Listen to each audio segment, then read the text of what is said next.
শিক্ষার্থীরা, আশা করি সবাই ভালো আছো। তো যথারীতি তোমাদেরকে যেটা বলছিলাম যে WH কোশ্চেনের উপর তোমাদের একটা ক্লাস খুব দ্রুত আমি দেওয়ার চেষ্টা করব। তো আজকে আমি তোমাদেরকে WH কোশ্চেনের জন্য যে ক্লাসটা নেওয়ার সেটা নিয়ে চলে আসছি।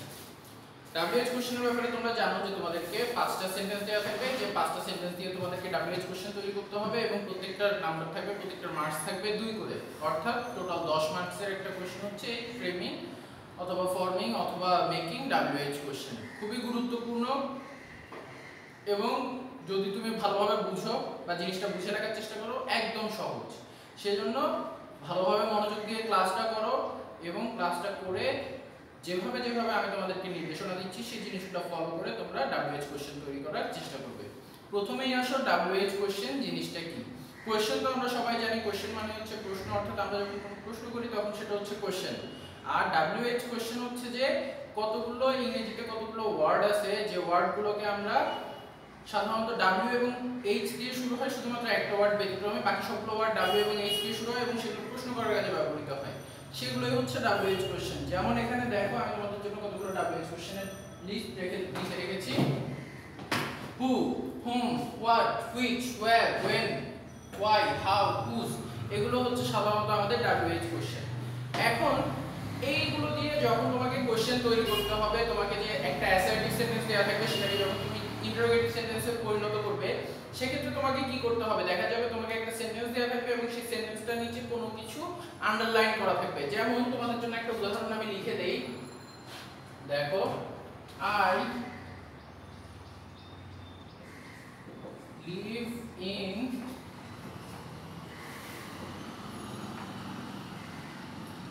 চট্টগ্রাম। তোমাদেরকে এভাবে একটা সেন্টেন্স দেওয়া থাকবে, এভাবে একটা অ্যাসার্টিভ সেন্টেন্স দেওয়া থাকবে এবং এই অ্যাসার্টিভ সেন্টেন্সের যে কোনো একটা অংশের নিচে এভাবে আন্ডারলাইন করে দিবে, এই যে এরকম একটা দাগ দিয়ে দিবে। তাহলে সেক্ষেত্রে তোমাকে কি করতে হবে, এই জিনিসটা দিয়ে কি বোঝাচ্ছে, অর্থাৎ এটা কে, কি, কোথায়, কখন, কিভাবে, কোন জিনিসটা বোঝাচ্ছে সেই জিনিসটা বুঝে সেখান থেকে তোমাকে WH কোশ্চেন গঠন করতে হবে। এই WH কোশ্চেন গঠন করার জন্য তোমাকে এই WH কোশ্চেনগুলো, অর্থাৎ যে WH দিয়ে তৈরি হওয়া যে ওয়ার্ডগুলো, এই সবগুলো ওয়ার্ডের অর্থ ভালোভাবে জানতে হবে এবং তোমাকে শিখতে হবে যে কোনটা কখন ব্যবহার করতে হয়। এই জিনিসটা যখন তুমি শিখতে পারবে তখনই তুমি WH কোশ্চেনগুলো সুন্দর মতো গঠন করতে পারবে। তাহলে দেখো প্রথমে আমরা সেগুলো নিয়ে একটু আলোচনা করি। প্রথমে যদি বলা হয় হু, হু মানে হচ্ছে কে, হু অর্থ হচ্ছে কে, অর্থাৎ আমাকে যখন প্রশ্নের নিচে এমন কোনো কিছু আন্ডারলাইন করা থাকবে যেখানে আমি কে দিয়ে প্রশ্ন করব, তখন সেটার জন্য আমি হু ব্যবহার করব। আমি পরবর্তীতে যখন তোমাদেরকে উদাহরণ লিখে দেখিয়ে দিব তখন তোমরা ব্যাপারটা আরো ভালোভাবে বুঝবে। তবে এখন জেনে রাখো যে হু অর্থ হচ্ছে কে। হোম, হোম মানে হচ্ছে কাকে। হু অর্থ কে, কিন্তু হোম অর্থ হচ্ছে কাকে, অর্থাৎ আমি কাকে চিনি অথবা আমি কাকে বলেছি, এই ধরনের কাকে কথাটা যখন আসবে তখন তোমাকে ব্যবহার করতে হবে হোম। হোয়াট, হোয়াট শব্দের অর্থ হচ্ছে কি, কোনো বস্তু, কোনো প্রাণী বা এই ধরনের যে কোনো কিছু হলে, কোনো যানবাহন অর্থাৎ মানুষ ছাড়া অন্য যে কোনো বস্তু হলে সেক্ষেত্রে হোয়াট এর জায়গায় হবে কি। কি এর জন্য তোমাকে হোয়াট ব্যবহার করতে হবে। হুইচ, কোনটা। এখন হুইচ দিয়েও বস্তু বোঝায়, তবে সেক্ষেত্রে তোমাকে একটা জিনিস খেয়াল রাখতে হবে, যখন কোনো বস্তু অনেকগুলো বস্তুর ভিতর থেকে যে কোনো একটা বস্তুর কথা বলা হবে অথবা নির্দিষ্ট কোনো বস্তুর কথা বলা হবে তখন হবে হুইচ। যেমন I bought a pen, আমি একটা কলম কিনেছি, তাহলে এই ক্ষেত্রে আমি নির্দিষ্ট করে কোনো কলম বলিনি, সেক্ষেত্রে আমি what ব্যবহার করব। কিন্তু I bought a red pen, আমি একটা লাল কলম কিনেছি, সেক্ষেত্রে আমি নির্দিষ্ট করে লাল কলম বলতেছি, কলমের সাথে আমি লাল শব্দটা যোগ করে কলমটাকে নির্দিষ্ট করে বলতেছি, সেক্ষেত্রে আমাকে which ব্যবহার করতে হবে। এবং খেয়াল রাখবে what এর পরে আর কোনো কিছু ব্যবহার করতে হয় না, কিন্তু which এর পরে যে নাউনটা থাকবে অর্থাৎ কোন জিনিসটা, সেই জিনিসটার কথা উল্লেখ করতে হবে। সেটা আমরা যখন পরবর্তীতে উদাহরণ লিখব তখন তোমরা ব্যাপারটা ক্লিয়ার হবে। এবার আসো where, where মানে হচ্ছে কোথায়। আমরা যখন কোনো স্থানের কথা বলার চেষ্টা করব তখন সেটা হবে where, কোথায়। when মানে হচ্ছে কখন, যখন কোনো সময়ের কথা বলবো তখন সেটা হবে when। why, why অর্থ হচ্ছে কেন, অর্থাৎ যখন আমাকে কোনো প্রশ্নের উত্তর দেয়া থাকবে যে এই কাজটা এই কারণে হয়েছে, কারণ যখন দেয়া থাকবে তখন আমাকে ব্যবহার করতে হবে why। কোনো কিছু কেন হয়েছে অথবা কোনো কিছু ঘটার কারণ অথবা কোনো কিছু বলার কারণ, কোনো কিছু করার কারণ, সেক্ষেত্রে আসবে আমার why। how, কিভাবে, কোনো কিছু কিভাবে হয়েছে অথবা কেউ কেমন আছে, কিভাবে অথবা কেমন এই দুইটা জিনিসের উত্তর আসলে সেক্ষেত্রে হবে আমাকে হাউ। এবং হুজ, হুজ মানে হচ্ছে কার, এটা কার, ওটা কার, এই ধরনের প্রশ্নগুলো যখন আসবে তখন আমাকে ব্যবহার করতে হবে হুজ। তাহলে আমরা সবগুলোর অর্থ আরেকবার দেখে নেই। হু অর্থ হচ্ছে কে, হোম অর্থ হচ্ছে কাকে, হোয়াট অর্থ হচ্ছে কি, হুইচ কোনটি, হোয়াট হচ্ছে কি আর হুইচ হচ্ছে কোনটি, হোয়ার কোথায়, when কখন, why কেন, how কিভাবে বা কেমন, এবং হুজ, হুজ অর্থ হচ্ছে কার। আমরা সবগুলো একবার লিখে নেই, সবগুলোর অর্থগুলো আমরা দেখি একটু লিখে। হু অর্থ হচ্ছে কে, হোম কাকে, হোয়াট কি,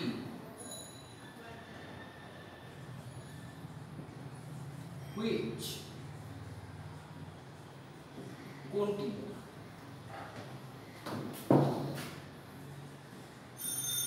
where কোথায়,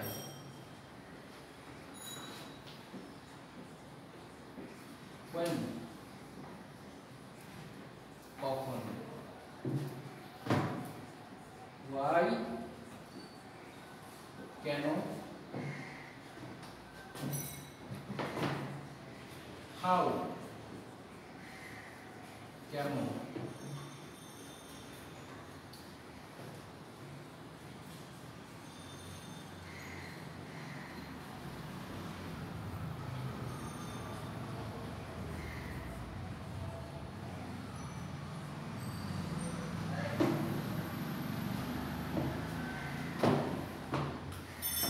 তাহলে দেখো আমি সবগুলোর অর্থ লিখে দিছি যেগুলো আমি তোমাদেরকে বলে দিয়েছিলাম।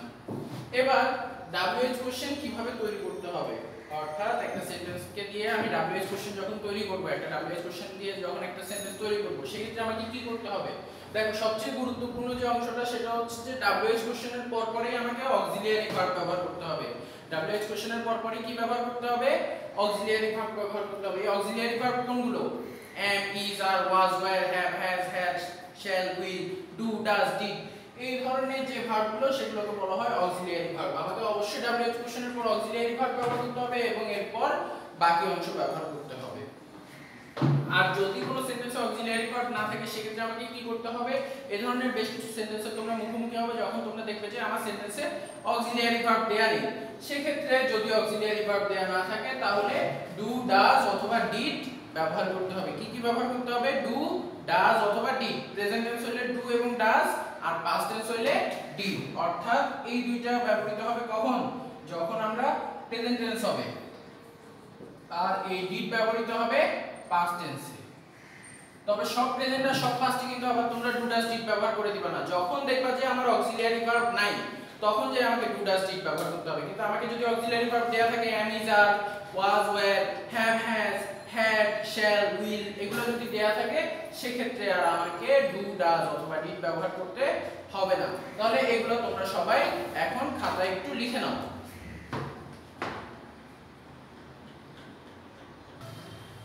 তো শিক্ষার্থীরা আশা করি সবাই লিখে নিয়েছো আগের জিনিসগুলো। এখন আসো আমরা কিভাবে WH কোশ্চেনগুলো গঠন করতে হয় সেই জিনিসটা একবার দেখি।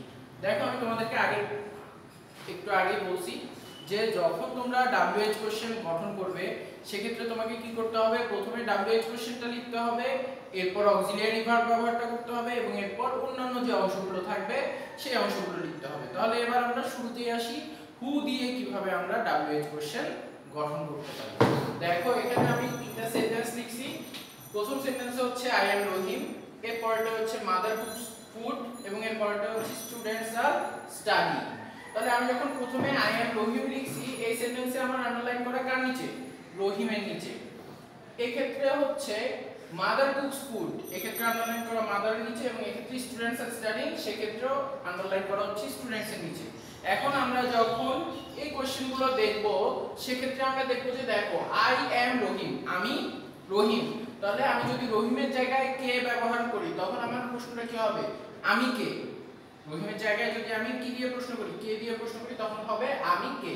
আমি কাকে তো আর হচ্ছে না, আমি কাকে হলে সেক্ষেত্রে তো আর আমি রহিম বলতে পারবো না, সেক্ষেত্রে অন্য কিছু হইতে হইতো। সেজন্য এক্ষেত্রে প্রশ্ন আসবে কে, এবং কে মানে হচ্ছে আমাকে হু দিয়ে প্রশ্ন করতে হবে। তাহলে যেহেতু হু দিয়ে প্রশ্ন করতে হবে, প্রথমে আমার কি লিখতে হবে, WH কোশ্চেন। তাহলে এই রহিমের পরিবর্তে খেয়াল রাখবে তুমি কিন্তু আন্ডারলাইন করা ওয়ার্ডটার পরিবর্তেই তোমার WH কোশ্চেন ব্যবহার করতেছো, সেজন্য যখন তুমি WH কোশ্চেনটা ব্যবহার করে ফেলবে সেক্ষেত্রে আন্ডারলাইন করা ওয়ার্ডটা বসবে না। তাহলে কে, কে এর জন্য প্রথমে আমি লিখব হু। এরপর আমার কি ব্যবহার করার কথা, এরপর আমার অক্সিলিয়ারি ভার্ব ব্যবহার করার কথা। তাহলে আই এম রহিমের মধ্যে অক্সিলিয়ারি ভার্ব কে আছে, এম। তাহলে হু এর পরে আমি ব্যবহার করব এম, এবং এম চলে গেল রহিমের জন্য, হু চলে গেল, তাহলে বাকি রইল কি আমার, শুধু বাকি রইল আই। তাহলে এই আইটা এখানে লিখে দিব। এবং সবচেয়ে গুরুত্বপূর্ণ যেটা সেটা হচ্ছে শেষে প্রশ্নবোধক চিহ্নের ব্যবহারটা। খেয়াল রাখবে তুমি কিন্তু এখানে কোশ্চেন গঠন করতেছো, প্রশ্ন গঠন করতেছো, WH কোশ্চেন। তো তুমি যদি লাস্টে প্রশ্নবোধক চিহ্নটা না দাও সেক্ষেত্রে কিন্তু সেটা প্রশ্নবোধক সেন্টেন্স হয় না, ইন্টারোগেটিভ সেন্টেন্স হয় না, সেক্ষেত্রে কিন্তু সেটার জন্য তোমাকে কোনো নাম্বারই দেওয়া যাবে না। অর্থাৎ দেখা গেল তুমি হু এম আই পুরোটাই লিখে আসলা, কিন্তু তুমি WH কোশ্চেনটা দাও নাই, তুমি এই কোশ্চেন মার্কটা দাও নাই, সেক্ষেত্রে সেটার জন্য তুমি কোনো নাম্বারই পাবে না, তোমাকে 0 দেওয়া হবে, 1 ও দেওয়া হবে না। 2 এর মধ্যে তুমি সবকিছু ঠিক করে এসে 0 পাইলা, তার একটাই কারণ কি তুমি WH কোশ্চেন গঠন করে এই প্রশ্নবোধক চিহ্নটা ব্যবহার করা নাই। তাহলে প্রশ্নবোধক চিহ্নটা ব্যবহার করার ক্ষেত্রে আমাকে খুবই কেয়ারফুল থাকতে হবে। তাহলে এটা বোঝা গেল। তাহলে এই ক্ষেত্রে দেখো আমার আন্ডারলাইন করা ছিল শেষে, এবার আমি সেন্টেন্সের শুরুতে আন্ডারলাইন করা থাকলে কি করব, এটা হচ্ছে WH কোশ্চেনের সবচেয়ে সহজ জিনিস। অর্থাৎ WH কোশ্চেনের মধ্যে সবচেয়ে সহজে যেটা লেখা যায় সেটা হচ্ছে একদম শুরুতে যদি কোনো ব্যক্তির নামের নিচে আন্ডারলাইন করা থাকে সেক্ষেত্রে সেটা শুধু ওই জায়গাটায় একটা হু ব্যবহার করে দিলেই হয়ে যাবে। দেখো হু, যেহেতু মাদারের নিচে আন্ডারলাইন করা ছিল আমরা লিখলাম হু। এই ক্ষেত্রে আর তোমার অক্সিলিয়ারি ভার্ব ব্যবহার করতে হবে না, এই একটা ক্ষেত্রেই তুমি শুধুমাত্র অক্সিলিয়ারি ভার্ব ব্যবহার না করে থাকতে পারবে, সেটা হচ্ছে যখন সেন্টেন্সের শুরুতেই তোমাকে কোনো ব্যক্তির নাম দেওয়া থাকবে বা কোনো বস্তুর নাম দেওয়া থাকবে, সেক্ষেত্রে তুমি ওই শুরুর ওটা নিচে হু লিখে দিবে, এবং হু লিখে ওটা ছাড়া বাকি যা আছে তা হু লিখে দিয়ে লাস্টে একটা প্রশ্নবোধক চিহ্ন ব্যবহার করে দিবে। অর্থাৎ হু কুকস ফুড, শেষ। এই ক্ষেত্রে আর তোমাকে আলাদা করে কোনো অক্সিলিয়ারি ভার্ব ব্যবহার করতে হবে না। তাহলে এটা ভালোভাবে খেয়াল রাখবে যে কেবলমাত্র সেন্টেন্সের শুরুতেই যদি আমার আন্ডারলাইন করা থাকে সেক্ষেত্রে আমি সেখানে হু ব্যবহার করে দিব, এবং এই হু ব্যবহার করে দেওয়ার পর আমি বাকি অংশ লিখে দিব। এই ক্ষেত্রে আমাকে আলাদা করে অক্সিলিয়ারি ভার্ব লিখতে হবে না। কিন্তু যদি আমাকে সেন্টেন্সের পরবর্তীতে দেয়া থাকে সেক্ষেত্রে কিন্তু আমাকে অক্সিলিয়ারি ভার্ব লিখতে হবে, সেক্ষেত্রে আমাকে অবশ্যই অক্সিলিয়ারি ভার্ব লিখতে হবে। এখন তার মানে এই না যে আমাকে যদি আবার এরকম প্রথমে আন্ডারলাইন করা ওয়ার্ড থাকে এবং তারপরে একটা অক্সিলিয়ারি ভার্ব দেয়া থাকলো আর আমি সেটাও বাদ দিয়ে দিলাম, সেটা কিন্তু আমার করা যাবে না।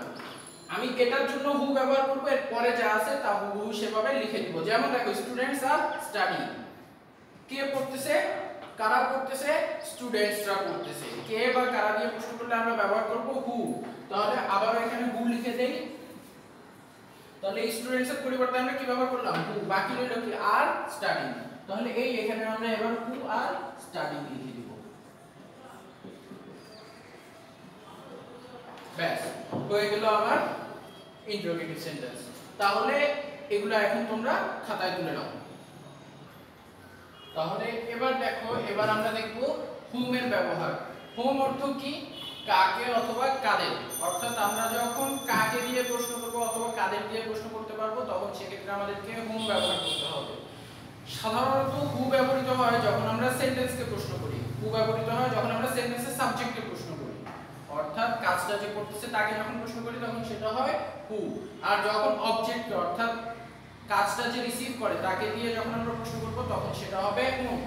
যেমন দেখো আই নো রহিম, আমি রহিমকে চিনি। তাহলে এখানে আন্ডারলাইন দেয়া আছে কার নিচে, রহিমের নিচে। তাহলে আমি বাংলায় যখন বলবো আমি রহিমকে চিনি, এবার রহিমের পরিবর্তে আমি কি ব্যবহার করতে পারবো, আমি কি চিনি অথবা আমি কে চিনি না, তখন আমার প্রশ্ন হবে আমি কাকে চিনি, আমি কাকে চিনি। তাহলে এই কাকের পরিবর্তে আমাকে কি ব্যবহার করতে হবে, হোম। তাহলে শুরুতেই আমরা হোম লিখে দিব। এখন দেখো আমার এই সেন্টেন্সে কি কোনো অক্সিলিয়ারি ভার্ব আছে, আই নো রহিমের মধ্যে কি কোনো অক্সিলিয়ারি ভার্ব পাওয়া যাচ্ছে, পাওয়া যাচ্ছে না। নো হচ্ছে মেইন ভার্ব, কিন্তু এখানে কোনো অক্সিলিয়ারি ভার্ব নেই। যেহেতু অক্সিলিয়ারি ভার্ব নেই তাহলে আমাকে কি ব্যবহার করতে হবে, ডু ডাজ অথবা ডিড ব্যবহার করতে হবে। যখন আমার ভার্বের পরে এস বা ইএস থাকবে, যেমন মনে করো এটা নো না থেকে এটা যদি নোস থাকতো সেক্ষেত্রে আমি ডাজ ব্যবহার করতাম। পাস্ট টেন্স যখন হবে, যেমন এই সেন্টেন্সটা দেখো we invited, past tense, invited past form হচ্ছে ইনভাইটেড, তাহলে সেক্ষেত্রে আমাকে ব্যবহার করতে হবে ডিড। আর যদি কোনো কিছু না থাকে, পাস্ট ফর্মও না থাকে অথবা এস বা ইএসও না থাকে, সেক্ষেত্রে আমাকে কি ব্যবহার করতে হবে? ডু। তাহলে হোমের পরিবর্তে পরে আমি কি ব্যবহার করব? Auxiliary verb do, whom do. এরপর বাকি যা থাকবে তা। এই দুটোর মধ্যে এখন কি বাকি আছে? I know. তাহলে তুমি আই এবং নো লিখে দিয়ে একটা প্রশ্নবোধক চিহ্ন দিবে। ঠিক আছে? তাহলে আমরা ওই ডু ডাজ বা ডিড এর ব্যবহারটা একটু আবার একবার এখানে একটু পরিষ্কারভাবে জিনিসটা দেখে নেই। যেমন মনে করো আমার গো, গোস এবং ওয়েন্ট, এই তিনটা জিনিস দেয়া থাকলো। তাহলে দেখো গো এর সাথে এস বাই এস ও নাই, গো এর পাস্ট ফর্মও না, গো পাস্ট ফর্ম না, গো প্রেজেন্ট টেন্স, সেজন্য আমি গো এর সাথে ব্যবহার করব ডু। গোস, এখানে এস বাই এস আছে না, এই এস বাই এস এর জন্য আমি ব্যবহার করব ডাস। আর এখানে ওয়েন্ট, ওয়েন্ট কোন টেন্স? পাস্ট টেন্স, সেজন্য আমি সেক্ষেত্রে ব্যবহার করব ডিড। ঠিক আছে? অবশ্যই এদের আগে অক্সিলিয়ারি ভার্ব থাকতে পারবে না। যদি অক্সিলিয়ারি ভার্ব থাকে তাহলে তো যে অক্সিলিয়ারি ভার্বটা থাকবে সেটাই তোমরা ব্যবহার করে দিবে, কিন্তু যদি অক্সিলিয়ারি ভার্ব না থাকে তখন তোমাকে ডু, ডাজ অথবা ডিড ব্যবহার করতে হবে। আচ্ছা, এবার দ্বিতীয় সেন্টেন্সে আসি। The teacher is teaching the students. শিক্ষক শিক্ষার্থীদের পড়াচ্ছেন। তাহলে শিক্ষক কাদের পড়াচ্ছেন? আমরা কিন্তু শিক্ষক কে পড়াচ্ছেন দিয়ে প্রশ্ন করলে কোনো উত্তর পাবো না, আমরা প্রশ্ন করতে হবে শিক্ষক কাদের পড়াচ্ছেন। তাহলে শিক্ষার্থীদের, সেক্ষেত্রে তাহলে আমাকে দ্য স্টুডেন্টস এর নিচে যেহেতু আন্ডারলাইন করা আছে এবং আমি যেহেতু কাদের দিয়ে প্রশ্ন করলে এক্ষেত্রে উত্তর পাচ্ছি, তাহলে এক্ষেত্রে আমাকে হোম ব্যবহার করতে হবে। তাহলে দেখো আমি প্রথমে লিখে দিলাম হোম, এরপর আমার অক্সিলিয়ারি ভার্ব এখানে দেয়া আছে, the teacher is teaching the students, auxiliary verb দেয়া আছে কে ইজ, তাহলে হোম ইজ দ্য টিচার। এবার বাকি যে অংশ থাকবে তা, দ্য স্টুডেন্ট চলে গেল হোমে, ইজ চলে গেল আগে, তাহলে এখন বাকি আছে দ্য টিচার এবং টিচিং। তাহলে আমরা এটা যেভাবে আছে সেভাবে লিখে দিব যে home is the teacher teaching. প্রশ্নবোধক চিহ্ন শেষ, একদম সহজ।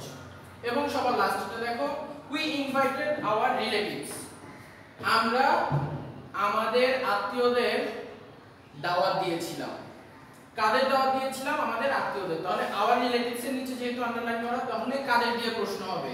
তাহলে হোম ব্যবহার করতে হবে। তাহলে আমরা প্রথমে হোম লিখে দেই। এবার আমাকে দেখতে হবে আমার অক্সিলিয়ারি ভার্ব আছে কিনা, নাই। তাহলে আমার মেইন ভার্ব পাস্ট টেন্সে আছে। মেইন ভার্ব কোন টেন্সে আছে? পাস্ট টেন্সে। ইনভাইটেড পাস্ট ফর্ম হচ্ছে ইনভাইটেড, তাহলে পাস্ট টেন্সে থাকলে আমরা কি ব্যবহার করার কথা ছিল? ডিড। তাহলে হোম ডিড। এরপর উই। এখন দেখো এই জায়গাটা একটু ভালোভাবে খেয়াল করবা, এখানে ইনভাইটেড ছিল, তাই না? ইনভাইটেড এর পাস্ট টেন্সের পরিবর্তে আমরা কি ব্যবহার করছি? ডিড। তাহলে আমরা এখানে পাস্ট টেন্সটা একবার ব্যবহার করে ফেলছি। আমি খেয়াল রাখবা একই সেন্টেন্সে দুইবার আমি পাস্ট টেন্স ব্যবহার করতে পারবো না। আমার একই সেন্টেন্সের মধ্যে আমার অক্সিলিয়ারি ভার্ব পাস্ট টেন্সে হবে, আমার মেইন ভার্ব পাস্ট টেন্সে হবে, সেটা করা যাবে না। আমি যেহেতু এখানে ডিড ব্যবহার করে ফেলছি, আমি আর আমার মেইন ভার্বের পাস্ট ফর্ম লিখতে পারবো না, আমাকে আমার মেইন ভার্বের বেস ফর্ম লিখতে হবে। অর্থাৎ ডিড এর জন্য এখানে ইনভাইটেড এর পাস্ট ফর্মটা কাটা যাবে। তাহলে ইনভাইটেড এর পাস্ট ফর্ম চলে গেলে সেখানে কি থাকে? ইনভাইট থাকে। ইনভাইটেড এর যে প্রেজেন্ট ফর্ম সেটা হচ্ছে কি? ইনভাইট। তাহলে হোম ডিড উই ইনভাইট। প্রশ্নবোধক চিহ্ন। তাহলে এই জায়গাটা তোমরা ভালোভাবে একটু খেয়াল রেখো যে যখন আমার ভার্বের পাস্ট ফর্ম থাকবে এবং সেটার জন্য যখন আমি ডিড ব্যবহার করব, তখন আমি আর লাস্টে আমার মেইন ভার্বটাকে পাস্ট টেন্সে লিখতে পারবো না, আমার মেইন ভার্বটাকে আমার বেস ফর্মে লিখতে হবে। ঠিক আছে? তাহলে এবার এগুলো একবার তুলে নাও। তাহলে দেখো এখন আমরা দেখব হোয়াট এর ব্যবহার। হোয়াট অর্থ হচ্ছে কি? হোয়াট অর্থ কি? তাহলে যখন আমরা কোন সেন্টেন্সে কোনো এমন কোনো ব্যক্তি বা বস্তুকে দেখব যেটার জন্য আমরা কি দিয়ে প্রশ্ন করে উত্তর পাবো, সেক্ষেত্রে আমরা হোয়াট ব্যবহার করব। যেমন দেখো আই ওয়ান্টেড এ কার, আমি একটা গাড়ি চেয়েছিলাম। তাহলে আমি যখন প্রশ্ন করব তখন হবে আমি কি চেয়েছিলাম, ঠিক আছে। আমি কাকে চেয়েছিলাম বললে তো আমি কাকে দিয়ে তো গাড়ির প্রশ্নে আসতে পারবো না। আমি কে চেয়েছিলাম সেটা দিয়েও আমি গাড়ির উত্তর পাবো না। আমাকে প্রশ্ন করতে হবে কি আমি কি চেয়েছিলাম। তাহলে কি এর জন্য আমাকে কি ব্যবহার করতে হবে, হোয়াট। তাহলে এই এ কারের পরিবর্তে আমার কি ব্যবহার হচ্ছে, হোয়াট। এবার আবারও আগের মতো আমাকে দেখতে হবে অক্সিলিয়ারি ভার্ব আছে কি নাই। আই ওয়ান্টেড, অক্সিলিয়ারি ভার্ব পাওয়া যাচ্ছে না, তাহলে ওয়ান্টেড কোন টেন্স, ওয়ান্টেড হচ্ছে পাস্ট টেন্স, তাহলে ওয়ান্টেডের জন্য আমরা অক্সিলিয়ারি ভার্ব কি দিব, ডিড, হোয়াট ডিড। তাহলে এবার আমার সেন্টেন্সের মধ্যে বাকি রইল কি আই এবং ওয়ান্টেড। তাহলে প্রথমে আই লিখি হোয়াট ডিড আই, এবং যেহেতু এই ওয়ান্টেড এর জন্য আমরা একবার ডিড ব্যবহার করে ফেলছি, তাহলে আমরা ওয়ান্টেড এর পাস্ট ফর্ম ওয়ান্টেড লিখব না, আমরা ওয়ান্টেড এর প্রেজেন্ট ফর্ম ওয়ান্ট লিখব। তাহলে হোয়াট ডিড আই ওয়ান্ট, এবং সবার লাস্টে প্রশ্নবোধক চিহ্ন। তাহলে হয়ে গেল আমার WH কোশ্চেন। তাহলে আবারও খেয়াল করো, আমাকে দেখতে হবে যে আমি প্রশ্নটা কিভাবে করতেছি। যদি আমার কি দিয়ে প্রশ্ন করে আমি উত্তর পাই, সেক্ষেত্রে আমাকে হোয়াট ব্যবহার করতে হবে। লিখলাম হোয়াট, অক্সিলিয়ারি ভার্ব নাই সেজন্য লিখলাম ডিড, যেহেতু পাস্ট টেন্স আই লিখলাম, এবং যেহেতু আমি ডিড একবার লিখে ফেলছি সেজন্য আমি ওয়ান্টেড এর প্রেজেন্ট ফর্ম ওয়ান্ট লিখে ফেললাম। তুমি যদি এখানে আবার হোয়াট ডিড আই ওয়ান্টেড লিখে দাও সেক্ষেত্রে কিন্তু তোমার নাম্বার আসবে না, সেক্ষেত্রে তোমাকে 0 দিবে। অথবা হোয়াট আই ওয়ান্টেড লিখে দাও সেক্ষেত্রেও 0 আসবে। অক্সিলিয়ারি ভার্ব ব্যবহার করতে হবে এবং লাস্টে ভার্বের প্রেজেন্ট ফর্মটাও লিখতে হবে যদি তুমি ডিড ব্যবহার করো। আচ্ছা, এবার দেখো হিজ নেম ইজ করিম। তাহলে এবার প্রশ্ন আসছে যে স্যার আপনি কতক্ষণ আগে বললেন যে মানুষের নাম হলে সেক্ষেত্রে আমাদেরকে ব্যবহার করতে হবে কে, হু, তাহলে অথবা হুম। এক্ষেত্রে করিমকে আমরা কিভাবে ব্যবহার করব? দেখো আমি যদি বলি হিজ নেম ইজ করিম, তার নাম করিম, এখন আমি কি প্রশ্ন করতে পারবো যে তার নাম কে? প্রশ্ন আসবে? আসবে না। তার নাম কাকে? আমি কোনো উত্তর পাবো? প্রশ্ন হচ্ছে এগুলা? হচ্ছে না। আমি যদি প্রশ্ন করি তার নাম কি, সেক্ষেত্রে আমি উত্তর পাবো, তাই না? তার নাম কি? তার নাম করিম। তার নাম কে অথবা তার নাম কাকে দিয়ে হবে না, সেজন্য এই ক্ষেত্রেও আমাকে হোয়াট ব্যবহার করতে হবে। আমরা যেমন কারো নাম জিজ্ঞাসা করলে তখন আমরা কি বলি, হোয়াট ইজ ইউর নেম, সেক্ষেত্রে তো আমি মানুষের জন্যই প্রশ্ন করতেছি। ঠিক সেভাবে কারো নাম যদি বুঝায় সেক্ষেত্রে লিখতে হবে হোয়াট। আমার অক্সিলিয়ারি ভার্ব ইজ আছে, তাহলে আমি ইজ লিখে দিব, আর বাকি রইল কি হিজ নেম, তাহলে আমি হিজ নেম লিখে দিলাম। শেষ, আমার প্রশ্ন তৈরি হয়ে গেছে। হইছে? কি মনে হয় এখানে প্রশ্ন হইছে? হয় নাই। কেন হয় নাই? আমি যদি এভাবে লিখে দিয়ে আসতাম তাহলে কিন্তু আমি 0 পাইতাম। তোমরাও যদি পরীক্ষার হলে এভাবে লিখে দিয়ে আসো তাহলে তোমরাও 0 পাবা। স্যার কত বোকা, স্যার কিছু পারে না। এখানে একটা প্রশ্নবোধক চিহ্ন দিতে হবে। যদি এখানে প্রশ্নবোধক চিহ্ন না দাও তাহলে এখন যেমন চিন্তা করতেছো স্যার বোকা, তোমরাও সেরকম পরীক্ষার হলে বোকা হয়ে থাকবা। স্যারকে তো কেউ নাম্বার দিচ্ছে না, কিন্তু তোমাদেরকে নাম্বার দিবে, তোমরা 0 পাবা, স্যার 0 পাবে না। লাস্টেরটা দেখো, they have done their work, তারা তাদের কাজ করেছে। তারা কি করেছে? তারা তাদের কাজ করেছে। তাহলে তাদের কাজের পরিবর্তে যেহেতু কি দিয়ে প্রশ্ন হচ্ছে, হোয়াট, অক্সিলিয়ারি ভার্ব আছে হ্যাভ, হোয়াট, হ্যাভ। এরপর আমার দে বাকি আছে এবং ডান বাকি আছে। প্রশ্নবোধক চিহ্ন। তোমরা যদি হোয়াট হ্যাভ ডান দিয়ে লিখে আসো তাও কিন্তু হবে না, তোমাদেরকে অক্সিলিয়ারি ভার্ব ব্যবহার করার পর এরপর শুরু থেকে যা যা বাকি আছে সেগুলো তোমাদেরকে লিখে দিতে হবে। তাহলেই সেক্ষেত্রে তোমার WH কোশ্চেনটা হয়ে যাবে। লিখে নাও তাহলে এবার হোয়াটের ব্যবহারটা। শিক্ষার্থীরা এবার দেখো আমরা হুইচ এর ব্যবহার দেখব। হুইচ বলতে আমরা কোনটা জানছিলাম? হুইচ বলতে আমরা জানছিলাম যে যখন কোনো কিছু নির্দিষ্ট করে আমাকে বলে দিবে, অর্থাৎ অনেকগুলোর ভেতর থেকে যখন আমাকে নির্দিষ্ট কোনটা বলে দিবে সেক্ষেত্রে আমাকে হুইচ ব্যবহার করতে হবে। তাহলে দেখো হি ওয়ান্টস দিস ফ্লাওয়ার, সে এই ফুলটাই চায়। তাহলে এখানে আমার অনেকগুলো ফুল আছে, সেখান থেকে সে যে কোনো একটা নির্দিষ্ট ফুল চায়। তাহলে আমি আগে বলে দিছি যে অনেকগুলো যখন থাকবে এবং সেখান থেকে নির্দিষ্ট যখন কোনো কিছুকে আমার বোঝাতে হবে, নির্দিষ্ট কোনো কিছুকে দিয়ে যখন প্রশ্ন করতে হবে তখন আমাকে ব্যবহার করতে হবে হুইচ। সেজন্য সে এই ফুলটা চায় যখন আমি বলছি নির্দিষ্ট করে দেয়া, তাহলে আমি যখন এটাকে প্রশ্ন করব তখন আমার প্রশ্ন হবে সে কোন ফুলটা চায়, সে কোন ফুলটা চায়। তাহলে সেক্ষেত্রে আমার ওই কোনটার জন্য ব্যবহার করতে হবে হুইচ। এবং আমি কি বলছিলাম যে হুইচ এর পরে যে জিনিসটা সেই জিনিসটার কথা আমাকে উল্লেখ করতে হবে, অর্থাৎ এখানে দিস ফ্লাওয়ারের জায়গায় আমাকে ব্যবহার করতে হবে হুইচ ফ্লাওয়ার। আমি যদি হুইচ হি ওয়ান্টস লিখে দেই তাহলে কিন্তু হবে না, কোনটা সে চায় না, সে কোন ফুলটা চায়। তাহলে ওই কোনের সাথে একই সাথে তোমাকে আবার কি করতে হবে, যে যে জিনিসটা চাচ্ছে অথবা যে জিনিসটা ওই নির্দিষ্ট জিনিসটা যে জিনিসটার অংশ সেটাকেও তোমাকে লিখতে হবে। তাহলে দিস ফ্লাওয়ারের পরিবর্তে আমি কি লিখব, হুইচ ফ্লাওয়ার। এবার দেখো অক্সিলিয়ারি ভার্ব আছে নাই, অক্সিলারি ভার্ব না থাকলে আমার কি ব্যবহার করার কথা, ডু, ডাজ বা ডিড। এখন দেখো ওয়ান্টের পরে কি আছে, ওয়ান্টস, এস আছে না, তাহলে এই ক্ষেত্রে আমাকে ব্যবহার করতে হবে ডাজ। আমরা ডাজ এখন পর্যন্ত একবার ব্যবহার করি না, এই যে প্রথম ব্যবহার করতেছি। যেহেতু আমার ভার্বের পরে এস আছে, এস বাই এস থাকলে ডাজ ব্যবহার করতে হতো, তাহলে আমার এস আছে সেজন্য আমরা ব্যবহার করব does. Which flower does, does এর পরে এবার আমার বাকি রইল কি, হি ওয়ান্টস, তাহলে হি, এবং যেহেতু আমি ডাজ এর জন্য ওয়ান্টস এর জন্য ডাজ ব্যবহার করে দিয়েছি, তাহলে এস এর ব্যবহারটা এখানে হয়ে গেছে না, তাহলে এস টা আমরা ব্যবহার করব না, আমরা শুধু লিখে দিব ওয়ান্ট। ওই যে আমরা ওখানে যেমন ডিড ব্যবহার করলে আর পাস্ট টেন্স লিখতাম না, একইভাবে এখানে ডাজ ব্যবহার করলেও আমরা আর এস বাই এস ফর্মটা লিখব না, আমরা শুধুমাত্র মেইন ভার্বটাই লিখে দিব। একইভাবে আমরা এবার নিচেরটায় আসি। I saw A blue bird, কোন পাখিটা দেখছে সে, নীল পাখিটা, তাহলে হুইচ কি বার্ড, হুইচ বার্ড, আমরা প্রথমে লিখে দেই হুইচ বার্ড। অক্সিলিয়ারি ভার্ব নাই, স আছে, স কি প্রেজেন্ট টেন্স না past tense, past tense, see এর পাস্ট ফর্ম হচ্ছে স, তাহলে হুইচ বার্ড, যেহেতু অক্সিলিয়ারি ভার্ব নাই এবং স হচ্ছে আমার পাস্ট টেন্স, তাহলে আমাকে ব্যবহার করতে হবে ডিড, হুইচ বার্ড ডিড, এরপর আই, এবং স এর পরিবর্তে আমাকে কি লিখতে হবে, see, which bird did I see, প্রশ্নবোধক চিহ্ন। তাহলে হুইচ এর পরে ফ্লাওয়ার অথবা বার্ডের ব্যবহারটা তোমাকে খেয়াল রাখতে হবে, যে কোন এটা, কোন ওটা, কোন ফুলটা, কোন শাকটা, কোন বইটা, কোন ক্লাসটা, এরকম করে ওই হুইচ এর পরে তোমাকে সেই নামটা লিখে দিতে হবে। এবং এরপর অক্সিলিয়ারি ভার্ব থাকলে অক্সিলিয়ারি ভার্ব লিখবে, অক্সিলিয়ারি ভার্ব না থাকলে ডু বা ডাজ বা ডিড ব্যবহার করবে। ডিজ এবং ডাজ এবং ডিড ব্যবহার করলে সেক্ষেত্রে মেইন ভার্বের বেস ফর্মটা তোমাকে লিখতে হবে, পাস্ট ফর্ম বা এস বাই এস যুক্ত ফর্মটা লিখতে পারবে না, এবং অন্যান্য যে অংশগুলো আছে সেই অংশগুলো লিখতে হবে। তোমাদের আজকে এই পর্যন্তই আমি পড়াবো, কারণ একদিনে যদি আমি সবগুলো পড়াই ফেলি সেক্ষেত্রে তোমাদের সবগুলো বোঝা কঠিন হয়ে দাঁড়াবে। তোমরা কি করবে, এই যে আজকে যে চারটার ব্যবহার তোমাদেরকে শিখাইলাম, কি কি, হু, হোয়াট, হোম এবং হুইচ, এই চারটার ব্যবহারগুলো ভালোভাবে দেখবে, এবং তোমাদের গ্রামার বইয়ে যেখানে ডব্লিউএইচ কোশ্চেনের পার্টটা আছে সেখানে গিয়ে দেখবে, সেখানে বিভিন্ন উদাহরণ দেওয়া আছে এই হু, হোয়াট, হুইচ এবং হোম দিয়ে, সেই উদাহরণটা নিজেরা করবে। যেগুলো না পারবে সেগুলো স্যারকে ফোন করে জিজ্ঞাসা করো, অথবা স্যারকে এখানে কমেন্ট বক্সে তোমরা কমেন্ট করে দিতে পারো, সেটারও আমি উত্তর দিয়ে দিব। অথবা তোমরা যখন স্কুল খুলবে তখন স্কুলেও আসতে পারো, অথবা এখনো স্কুল খোলা আছে, যদি কারো কোনো সমস্যা থাকে সেগুলো নিয়ে স্কুলে স্যারের কাছে যদি তোমরা জিজ্ঞাসা করতে চাও সেটাও তোমরা পারবে।